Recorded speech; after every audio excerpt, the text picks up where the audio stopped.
Don't judge how I look.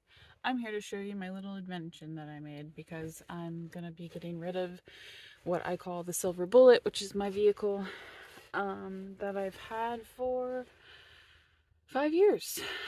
Um, so anyway, um, these this is fabric that I put up as ceiling wallpaper, essentially.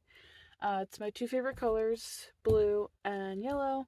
My sister used to call me Blue Flower, even though I don't speak to her anymore. But my sister used to call me Blue Flower when I was a kid, and it just stuck with me ever since. Um, so, blue flowers are very significant in my life.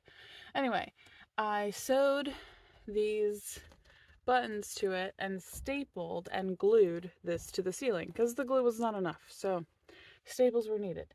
Anyway, I created a contraption where I use this tapestry that I got, I want to say 10 years ago now.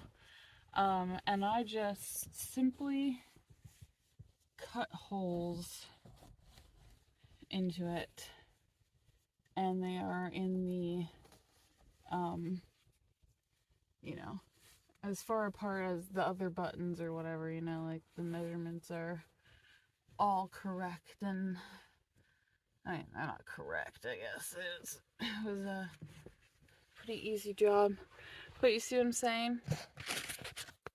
So now my whole front cab part is completely shut off from the back part of the van. So